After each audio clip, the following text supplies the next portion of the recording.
Olá pessoal, tudo bem? Nós estamos na nossa série de estudos sobre teologia sistemática e hoje nós vamos falar sobre a principal fonte da teologia sistemática, que é a revelação cristã.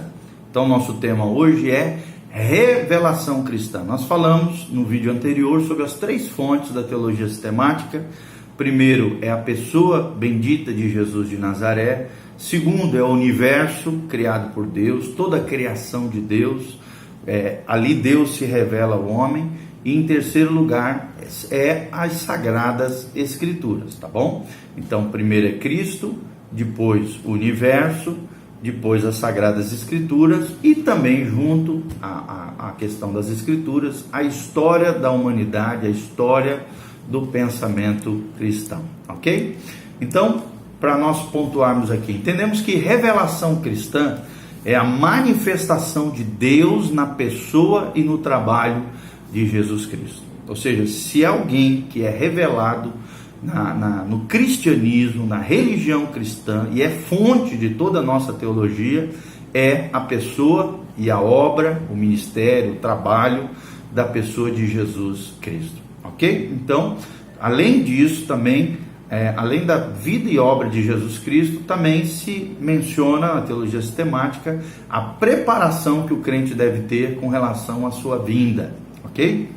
Mas precisamos entender que as revelações mais ricas e mais espirituais e mais efetivas, ou seja, mais verdadeiras, são aquelas que se realizaram na pessoa bendita de Jesus de Nazaré, no que ele era, no que ele disse e naquilo que ele fez. Então, para o grande acontecimento da vida de Jesus, Deus preparou de maneira muito especial a nação israelita, os judeus, que permearam, que deram o pano de fundo, o background, para que Jesus nascesse. Isso, porém, também não significa que Deus não trabalhasse também entre as demais nações. Claro que trabalhava, mas Deus trabalhou de maneira especial na vida e no background israelita, judaico da época de Jesus, ok? Deus então, assim como hoje, guiava todos os povos. Ele controla a história na palma da sua mão, né? E nós vemos isso claramente, tudo isso que nós estamos falando, em Atos 17, 26 e 27. Olha só o que a Bíblia diz. A Bíblia diz o seguinte: e de um sangue, ou seja, do sangue judaico, israelita, fez toda a geração dos homens para habitar sobre toda a face da terra, determinando os tempos já de antes ordenados e os limites da sua habitação, para que buscassem ao Senhor, se porventura tateando-o pudessem achar, ainda que não está longe de cada um de nós. E também, depois disso, o Senhor a Moisés, e nós vamos falar também as palavras de Moisés, que se encontram aqui em Êxodo 10, de 1 a 2, quando a Bíblia diz: entra a Faraó, porque tenho agravado o seu coração e o coração dos seus servos, para fazer estes meus sinais no meio dele, e para que contes aos ouvidos dos teus filhos e dos filhos dos teus filhos as coisas que obrei no Egito e os meus sinais que tenho feito entre eles, para que saibais que eu sou o Senhor. Êxodo 10, de 1 a 2. Então nós vemos aqui um Deus que trabalha na história, que além de trabalhar de maneira especial através do povo judeu, o povo israelita, e a partir do povo israelita veio o Messias de Israel, Salvador de toda a humanidade. Nós vemos um Deus que também age em todas as nações e também em todos os povos, que a partir de Adão estabeleceu todas as nações da terra e traçou todo esse plano, todo esse projeto redentor para toda a humanidade. Então, a história do universo, assim também como a história de toda a raça humana, é a nação, porém de onde surgiria Jesus foi dirigida, ou seja, Israel, de modo todo especial, sendo o intuito dessa direção preparar o caminho para a vinda do Messias, o Salvador do mundo. No Velho Testamento temos a história dessa grande preparação. Nós vemos Deus agindo na história, preparando até a plenitude de todos os tempos, que é o tempo onde Jesus veio, trabalhou, operou, agiu, viveu e cumpriu todo esse projeto lindo, redentor através da pessoa de Jesus de Nazaré. Então, após haver Jesus cumprido a sua missão, os seus discípulos, esclarecidos já pelo Espírito Santo, revelaram claramente qual era o plano da salvação a qual Jesus viera dar cumprimento, e também os efeitos de sua vinda sobre toda a raça humana. Essa revelação encontra-se aonde? No Novo Testamento, nos 27 livros do Novo Testamento, que pode ser considerado como produto do contato de Jesus com os seus discípulos. Ou seja, ou fala da vida e obra de Jesus, ou são os seus discípulos, os seus sucessores, aqueles que deram continuidade à sua vida e obra através das doutrinas cristãs, da herança patriarcal dos discípulos, dos apóstolos, que firmaram contato de Jesus com os seus discípulos através da doutrina cristã, ok? Então, a maneira por que se efetuou essa revelação, podemos dizer que foi a revelação que foi feita na vida e obra de Jesus de Nazaré. E esta é a revelação completa e perfeita de Deus aos homens. Se existe uma revelação completa e perfeita de Deus aos homens, essa revelação completa e perfeita se encontra como centralidade a pessoa bendita de Jesus de Nazaré. Ela não foi ela feita primeiramente nas Escrituras ou em palavras de forma oral ao longo da história pelos homens, mas em vida, que se traduziu em atos, em feitos, os grandes feitos do Senhor. Um dos livros mais interessantes da Bíblia, sem dúvida, é o livro dos Atos dos Apóstolos, onde ali nós vemos toda a história do início da igreja, um livro que está em aberto, porque a igreja continua operando a missão de Cristo na terra. Nele vemos Deus revelando-se na vida dos seus servos, dos primeiros cristãos, da igreja primitiva. E essa revelação consta mais do que Deus fez, do que daquilo que Ele disse. Porque nós vemos direto, em vários trechos, assim diz o Senhor. E é certamente uma das maneiras porque Deus se revela. Porém, o assim fez também o Senhor. Foi e é sempre o meio eficaz por excelência da obra de Deus na terra. Por exemplo, nós vemos isso claramente em Êxodo 4, de 2 a 8, quando a palavra de Deus diz: e o Senhor disse-lhe, que é isso na tua mão? Ele fala para Moisés, e ele lhe disse: uma vara. Moisés fala ao Senhor, e ele disse: lança-a na terra. E ele a lançou na terra, e tornou-se então essa vara uma cobra. E Moisés fugiu dela. Então disse o Senhor a Moisés: estende a tua mão, pega-lhe por cauda. E estendeu a sua mão e pegou-lhe pela cauda, e tornou-se então em vara na sua mão, para que creiam que apareceu o Senhor. Mete agora a tua mão, disse o Senhor, no teu seio, no teu peito. E tirando-a, eis que a sua mão estava leprosa, branca como a neve. E disse: torna a meter a tua mão no teu peito. E tornou a meter a sua mão no seu peito. E depois tirou-a do seu peito, e eis que se tornara como a outra carne, perfeita, já sem doença, sem nada de lepra. E acontecerá que, se eles não crerem, nem ouvirem a voz do primeiro sinal, crerão a voz do derradeiro sinal. Ou seja, através de maravilhas, Deus se manifesta. E nós vemos as maravilhas de Deus no livro de Atos, como nós estamos falando. Então, nessa passagem, como se vê, Deus se revelou por meio dos seus grandes feitos, dos milagres, dos sinais, do sobrenatural. E ainda existem outras passagens muito claras nesse sentido, como por exemplo João 2, 14 e 16, que também pode ser lida aí, você vê os demais feitos grandiosos do Senhor. Então, quando Deus se manifestou a Abraão, Ele não fez isso por meio das escrituras ou palavras somente, mas também por atos. Abraão aprendeu, daquilo que Deus fez. De igual maneira, quando aprove a Deus manifestar-se a Moisés, Então, Deus falava diretamente com Abraão. Deus se manifestava de maneira poderosa com Abraão. Não havia Bíblia até então, não havia as escrituras na época de Abraão.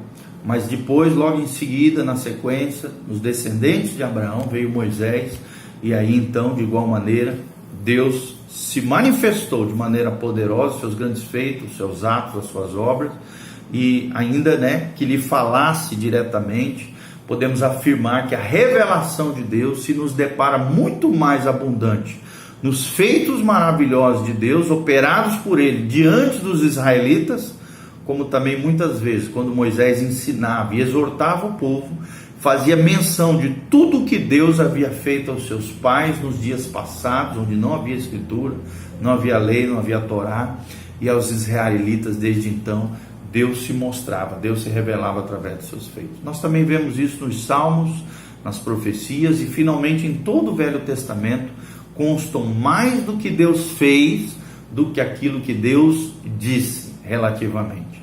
E Deus falou pouco, mas trabalhou muito no seu povo.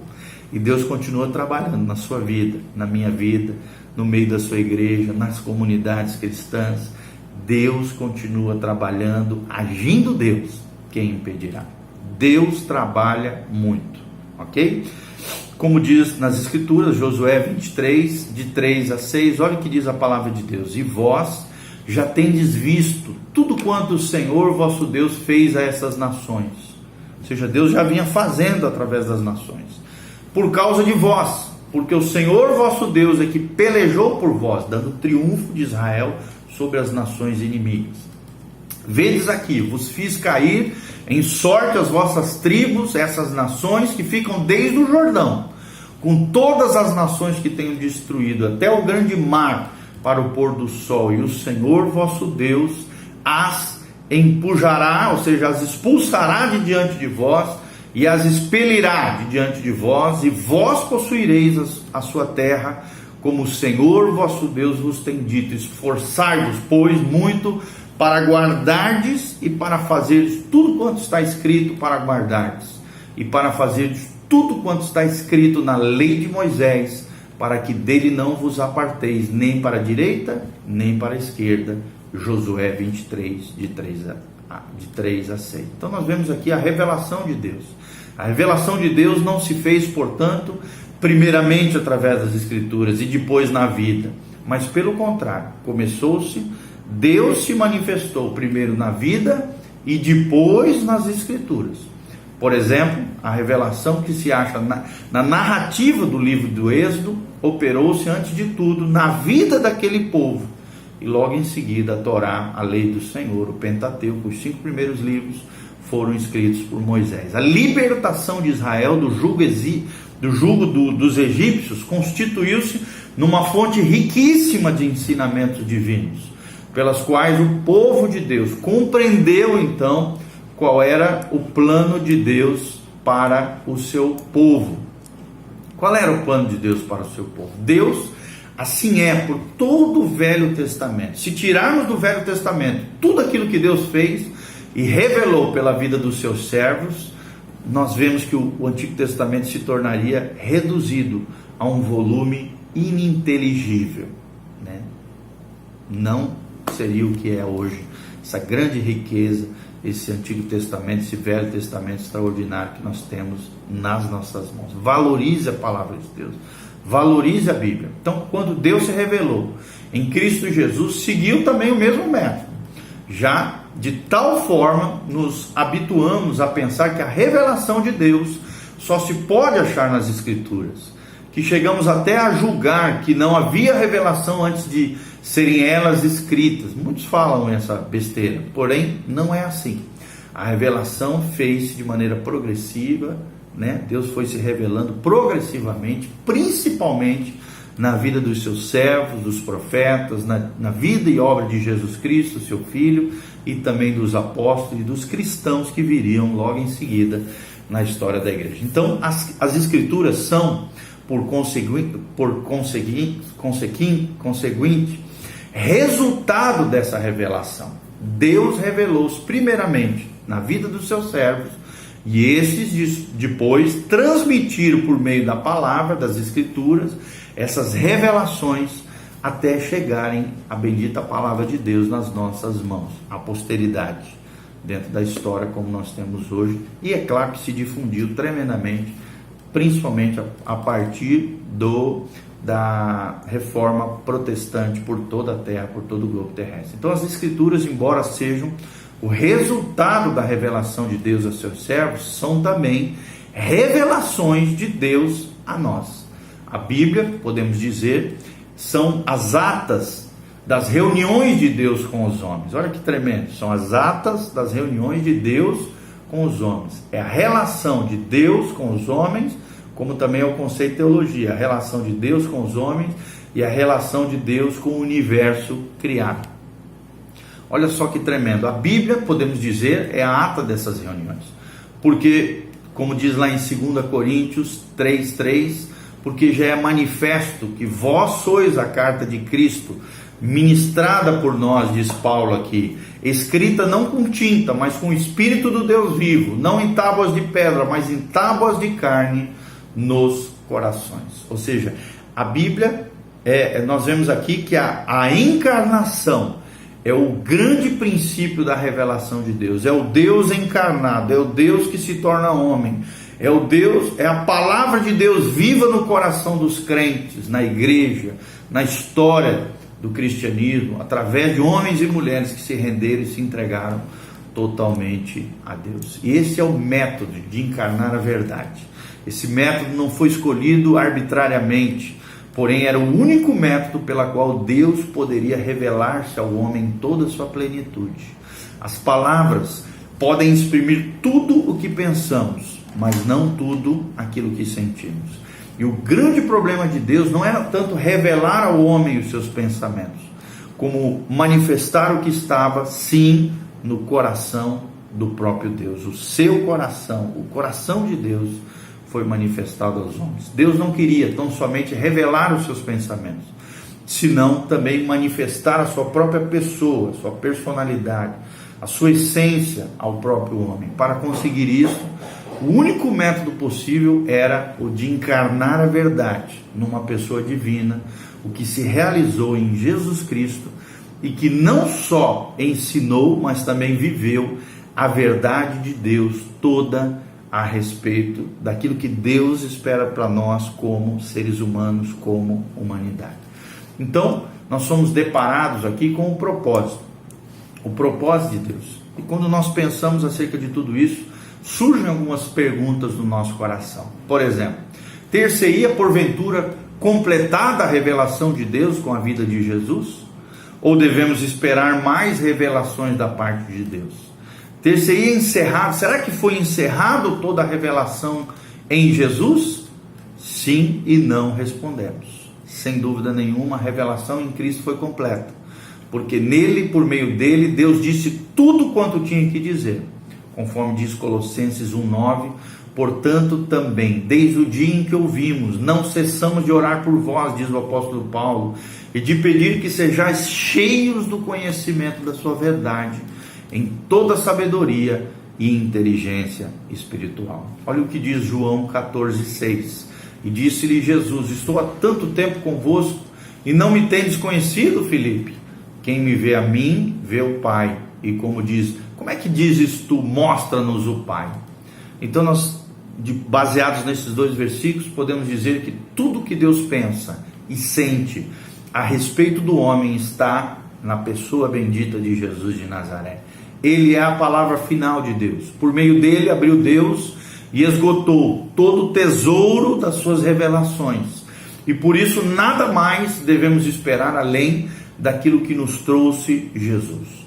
Mas no outro sentido, porém, pode-se dizer que a revelação de Deus não está completa, considerando que o homem não compreendeu ainda a Jesus em toda a integridade da sua personalidade, e não penetrou ainda em todo o tesouro de verdades que ele ensinou e praticou. Então, do ponto de vista do homem, há muita coisa que se deve aprender acerca de Jesus. Jesus mesmo disse que ia para o Pai e que o outro Consolador havia de vir completar a revelação de Deus. Então, esta é uma parte da grande obra do Espírito Santo no coração dos crentes. Será que você tem deixado Deus operar através do seu Espírito Santo, revelar a pessoa bendita de Jesus, a sua vida, a sua obra, o seu ministério? A vida de Cristo tem influído em você? Continuando, falando um pouquinho mais sobre isso, de tudo que nós estamos dizendo, concluímos que a revelação de Deus está completa em Cristo. e que nele se encerra tudo que Deus tinha para manifestar ao mundo. E é verdade, por exemplo, que não nos temos apropriado como seres humanos de toda esta revelação em toda a sua plenitude, mas temos a promessa de, instruídos, ajudados pelo Espírito Santo, compreendermos inteiramente a suprema revelação de Deus em Cristo Jesus, o nosso Senhor. O grande meio dessa revelação é a vida. Sabemos, porém, que Deus não se limitou somente a este meio, mas também se revelou por outros modos, como podemos ver claramente em Hebreus capítulo 1, que nós já falamos aqui várias vezes, ok? Então, a maneira de conservar a revelação, sabemos, já que o veículo principal da revelação é a própria vida, especialmente a vida de Jesus Cristo. Queremos agora então pensar, refletir, considerar um pouco o assunto de como que Deus conservou essa verdade pura. Como é que Deus conservou essa verdade pura? É revelada então na vida de seus servos e na pessoa bendita de Jesus de Nazaré, o Filho unigênito que se tornou primogênito dentre muitos irmãos. Como é que se conservou essa revelação de Deus aos homens? Na vida foi feita a revelação cristã e na vida tem ela sido também preservada.